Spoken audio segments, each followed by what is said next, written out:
Well, good evening, everyone, and Noel, thank you very, very much for that very, very kind introduction, and thanks to all of you for that very warm welcome. Let me begin by expressing my very deep appreciation to the Foreign Policy Association. I am very deeply humbled to be recognized by this very prestigious organization, and all the more so because I'm sharing the honors this evening with Bill Marriott, who has been such a tremendous force in the international business community. As a pace setter in the travel and tourism industry, Bill has seen and helped to make possible what has been described as the growing interconnectedness of the world community. And this may well be one of the defining forces of this new century, and the implications are profound. As this great city knows all too well, the horrific terrorist attacks of September 11th, 2001 awakened Americans to a new foreign policy reality. The actions of a repressive regime thousands of miles away can have a very direct impact on our own security. And so today, we are engaged with our allies in a global war on terror, a war for which victory is the only option. But the implications of our interconnected world extend beyond national security. Because the 21st century economy is a global economy, President Bush has made expanding trade a priority. And between 2000 and 2004 alone, the value of goods and materials moving through our ports increased over 33%. The globalization of the economy has occurred at a speed that even forecasters were unprepared for. And as a result, our industries are starting to face substantial commercial costs from transportation problems.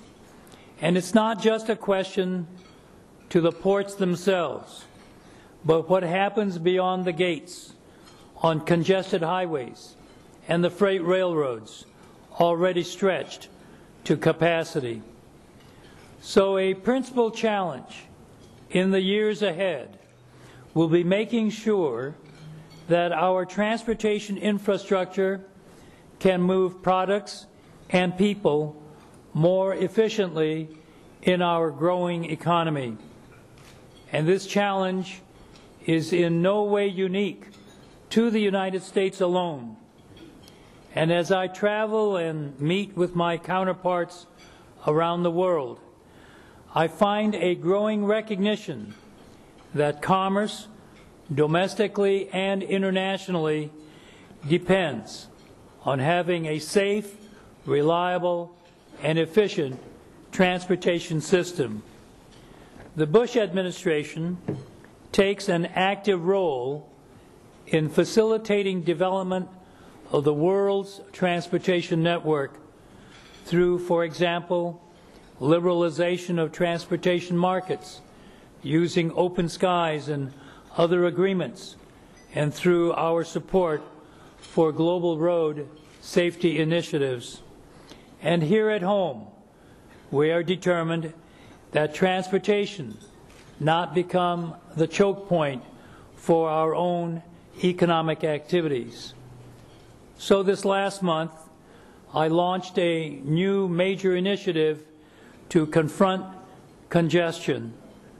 And the Bush administration's national strategy to reduce congestion on America's transportation network will do much to make our highways, seaports, border crossings, and airports more efficient, our products more competitive, and our economy even more vibrant.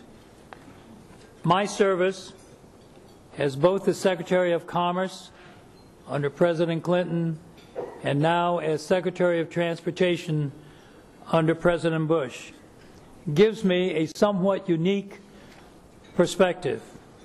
And I truly believe that America's international standing and competitiveness depends on our ability to keep competition for our congestion from choking our commerce and our communities.